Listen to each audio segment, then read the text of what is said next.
Good morning student. ये class जो है आपके सेकेंड ईयर की क्लास है।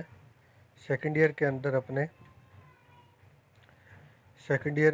अपने वर्कशॉप कैलकुलेशन एंड साइंस यानी मैथ के चैप्टर अपने प्रतिबल और विकृति स्ट्रेस वाला चैप्टर जो है वो कर रहे हैं। ठीक है, तो इसके अंदर आज जो है अपने प्रतिबल और विकृति स्ट्रेस एंड स्ट्रेन, प्रतिबल और विकृति से संबंधित जो परिभाषाएं हैं उनको समझेंगे। इसके अंदर विभिन्न नियम जो दिए गए हैं वैज्ञानिकों के द्वारा उनको भी समझेंगे। तो इस चैप्टर के अंदर मुख्य रूप से परिभाषाएं हैं, इन परिभाषाओं को समझेंगे। तो इन परिभाषाओं को समझने के बाद, इनके नियमों को समझने के बाद आगे जो क्वेश्चन आएंगे वो आपने सॉल्व करेंगे। तो सबसे पहले आता है प्रतिबल किसे कहते हैं। प्रतिबल किसे कहते हैं तो इसकी परिभाषा देखेंगे कि जब किसी वस्तु पर बाहरी बल लगाया जाता है तो वस्तु अपना आकार बदलने लगती है। कोई भी वस्तु है, ये वस्तु है मान लो, इसके ऊपर जब बल लगाया जाता है यानी फोर्स लगाया जाता है तो ये अपनी आकृति में परिवर्तन करता है। ठीक है, ये आकार में परिवर्तन हमारे द्वारा लगाए गए बाहरी बल की प्रकृति पर निर्भर करता है। अब ये आकार में यदि इस तरफ बल लगाएंगे तो इसकी आकृति चौड़ाई में बढ़ेगी, इस तरीके से बल लगाएंगे तो इसका क्षेत्रफल बढ़ेगा। तो ये हमारे लगाए गए बल के ऊपर निर्भर करता है कि वो आकार में किस तरीके से परिवर्तन करता है। तो इस प्रकार स्थिति में वस्तु हमारे द्वारा लगाए गए बाहरी बल का विरोध करती है। जब हम किसी वस्तु पर अपने बल लगाते हैं जब हम किसी वस्तु पर बल लगाते हैं तो उसके भागों के द्वारा उस बल का विरोध किया जाता है, जिसे आंतरिक प्रतिरोध कहते हैं। तो प्रतिरोध तो आपको पता है, वह प्रतिरोध किसको कहते हैं, आपको इलेक्ट्रीशियन में आपने पढ़ा हुआ है। जो बिजली को रोकता है ना, उसे क्या कहते हैं, प्रतिरोध कहते हैं।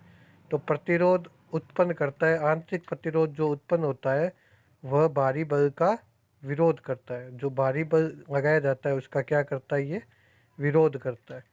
तो इसे ही क्या कहते हैं, प्रतिबल। तो प्रतिबल का परिभाषा अगर अपने आप देखेंगे तो क्या हो गया कि किसी वस्तु पर बाह्य बल लगाने पर वस्तु की प्रति इकाई क्षेत्रफल, बाह्य बल लगाने पर किसी वस्तु पर बाह्य बल लगाने पर उसके प्रति इकाई क्षेत्रफल में उत्पन्न आंतरिक बल को क्या कहते हैं, प्रतिबल कहते हैं। या आंतरिक प्रतिरोधी बल जो लगता है उसे क्या कहते हैं, प्रतिबल कहते हैं। तो प्रतिबल को P से डिनोट किया जाता है।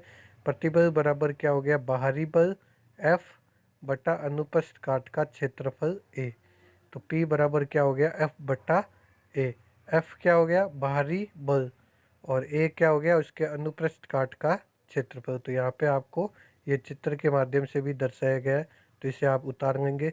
अब प्रतिबल की इकाई क्या होती है, प्रतिबल इकाई का जो है क्वेश्चन बहुत साइंस के अंदर आपके इसके अंदर इकाइयाँ बहुत पूछी जाती है। जितने भी चैप्टर है उसमें जितने भी ये आपके साइंटिफिक टर्म है उनकी एक इकाई होती है। तो प्रतिबल की इकाई जो है वो क्या होती है, न्यूटन बट्टा mm²। तो न्यूटन बट्टा mm² क्यों कहते हैं, क्योंकि प्रतिबल क्या कहता है, बाह्य बल। तो बल को किस में मापते हैं, अपने न्यूटन में। बल का मात्रक कौन सा होता है, बल की इकाई कौन सी होती है, न्यूटन। और क्षेत्रफल की इकाई क्या होती है, मीटर स्क्वायर। ठीक है ना, तो mm² हो गया। अगर यही आयतन होता तो घन मीटर हो जाता। ठीक है, घन मीटर या वर्ग मीटर। ठीक है, वर्ग मीटर क्या होता है आपका क्षेत्रफल, घन मीटर क्या होता है आपका आयतन। तो यहाँ पे क्या है, क्षेत्रफल है तो क्या हो गया, वर्ग हो गया। तो mm²। तो n बट्टा mm² इसकी क्या होगी, प्रतिबल की इकाई होगी। ठीक है, n क्या हो गया, बल, न्यूटन। बल की इकाई क्या होती है आपके, न्यूटन होती है। तो आगे बात करते हैं प्रतिबल के प्रकार। प्रतिबल के जो प्रकार है वो आपके तीन प्रकार के, तनाव प्रतिबल, दबाव प्रतिबल और शियर प्रतिबल। ठीक है, तनाव प्रतिबल क्या है, जैसे ये वस्तु है आपकी, इसको जब इस तरीके से खींचा जाता है, इस दिशा में खींचा जाता है, तो वह क्या होता है, आपके खिंचाव बल या तनाव बल कहलाता है। जब किसी वस्तु पर अक्षीय खिंचाव, अक्षीय यानी दोनों छोरों से खिंचाव किया जाता है, तो वो कैसा प्रतिबल कहलाता है? तनाव प्रतिबल। ठीक है, यानी आप ये वस्तु है, इसको इस हिस्से को इस तरफ खींच रहे हो और इस हिस्से को इस तरफ खींच रहे हो, तो ये कैसा प्रतिबल है? तनाव प्रतिबल। और जब आप किसी वस्तु को, जब कोई वस्तु है, इसको इसी तरफ आप दबाते हैं, तो ये कैसा प्रतिबल कहलाता है? दबाव प्रतिबल कहलाता है। एकदम ईजी है। ठीक है, तो इसमें चित्र के माध्यम से भी मैंने आपको ये पीडीएफ जो है वो आप इसको इस वीडियो लेक्चर के बाद आपको ग्रुप में दूंगा, तो इसको आप आसानी से उतारोगे। एकदम आसान भाषा में इसको पूरे को इस पीडीएफ में समझाने की कोशिश की है। और शियर प्रतिबल क्या होता है? जो साइड से बल लगाया जाता है, जैसे ये है, इसके साइड से जब बल लगाया जाता है तो इसे क्या कहते हैं? शियर प्रतिबल कहते हैं। ठीक है, तो ये भी जो है शियर प्रतिबल क्या होता है? दोनों तरफ बराबर होता है। ठीक है ना, दो बराबर होता है, यानी दोनों सिरों पर होता है लेकिन बराबर भी होता है, तो इसे क्या कहते हैं? शियर प्रतिबल कहते हैं। ठीक है, अब प्रतिबल जब लगाया जाता है तो हमेशा किसी भी वस्तु में विकृति आती है। क्या आती है? विकृति, यानी उसके आकार में परिवर्तन होता है। ठीक है, प्रतिबल लगाने पर विकृति अवश्य आती है। तो किसी वस्तु पर बाह्य बल लगाने पर उसकी माप और आकृति में परिवर्तन आ जाता है, और इसी परिवर्तन को अपने क्या कहते हैं? विकृति कहते हैं। तो विकृति को अगर साइंटिफिक भाषा में अपने इसकी परिभाषा देखें, किसी वस्तु की माप में आए परिवर्तन और वस्तु के मूल माप के अनुपात को क्या कहते हैं? विकृति कहते हैं। चूँकि ये अनुपातिक होता है, यानी अनुपात में मापा जाता है, तो इसकी कोई भी इकाई नहीं होती है। विकृति की कोई भी इकाई नहीं होती है। ठीक है, प्रतिबल की इकाई देखी थी अपने, न्यूटन बटा mm स्क्वायर। उसी तरह विकृति की कोई भी इकाई नहीं होती है। तो विकृति का कैसे मापा जाता है? आकार में जो परिवर्तन आया है और उसका मूल आकार जो है, इसके अनुपात को क्या कहा जाता है? विकृति कहा जाता है। यानी जो अपने प्रतिबल लगाते हैं तो विकृति उत्पन्न होती है, और विकृति की कोई इकाई नहीं होती। विकृति का सूत्र क्या है?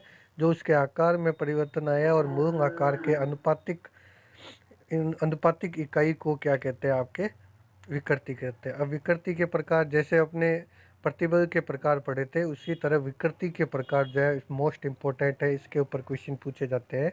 विकृति के प्रकार तीन प्रकार के हैं: अनुदैर्ध्य, पार्श्व और आयतनिक। ठीक है, अनुदैर्ध्य, पार्श्व और आयतनिक। जब इसकी लंबाई में परिवर्तन होता है, जब लंबाई में परिवर्तन होता है तो इसे क्या कहते हैं? अपने अनुदैर्ध्य विकृति।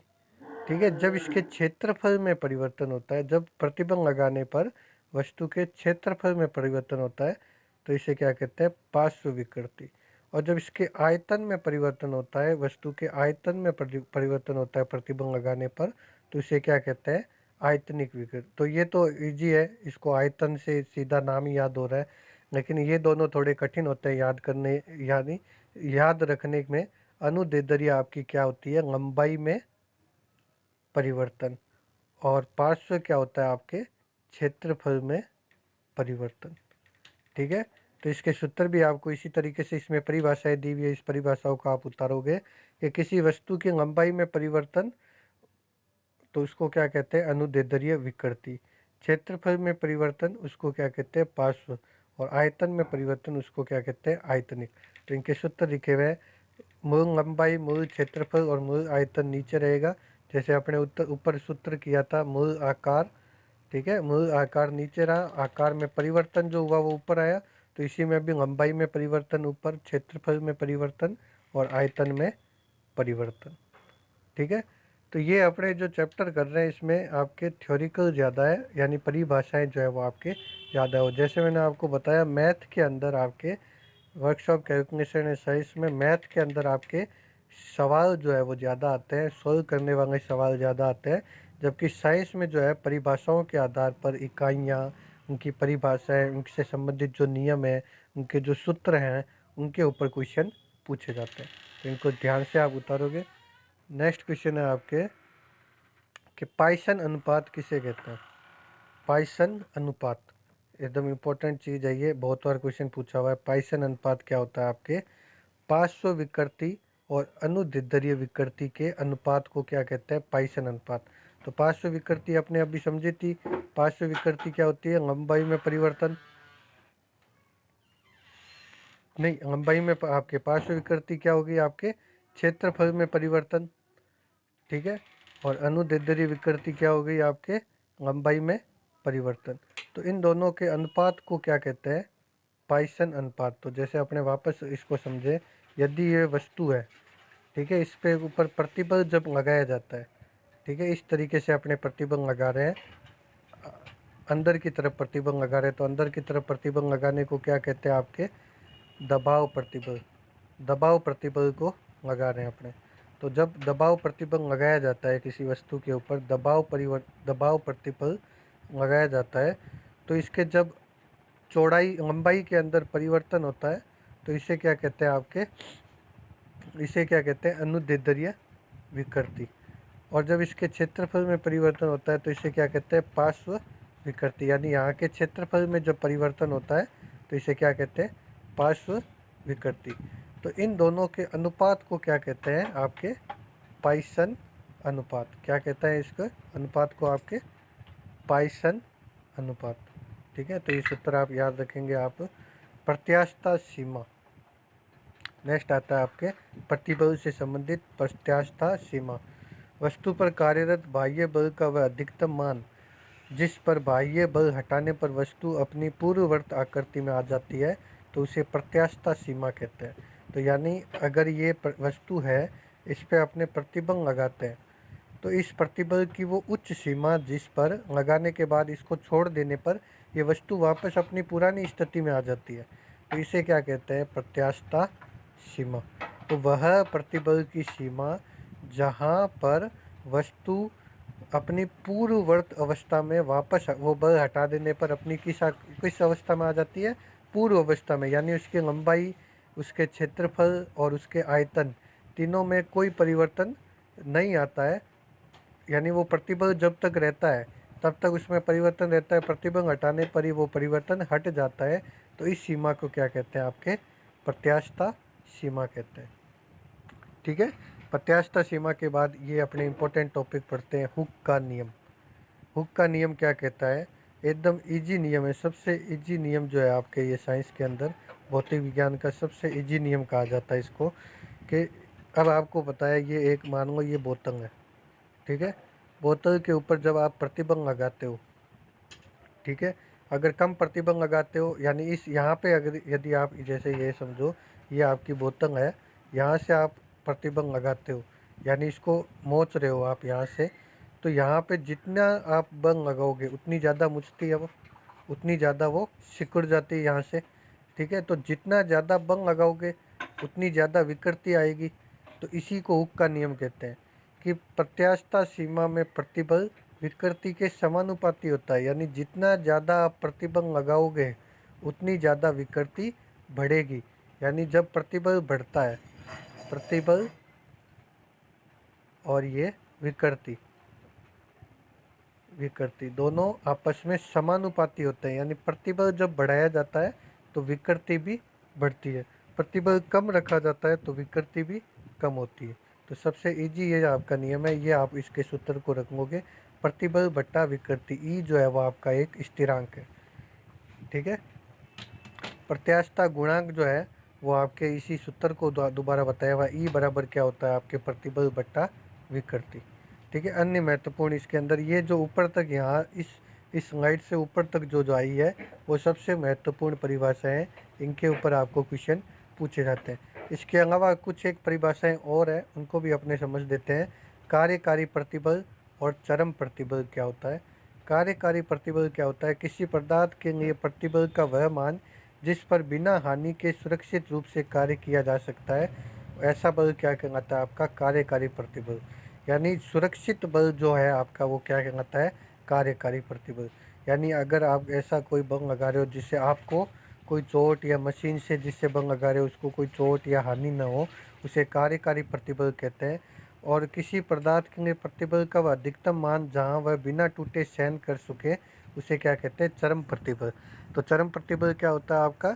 जब कोई वस्तु पर आप बल लगाते हो तो वो बिना टूटे, वो सबसे सबसे ऊपर की सीमा जहाँ पर वो वस्तु टूटती नहीं है वो आपका क्या कहलाता है, चरम प्रतिबल।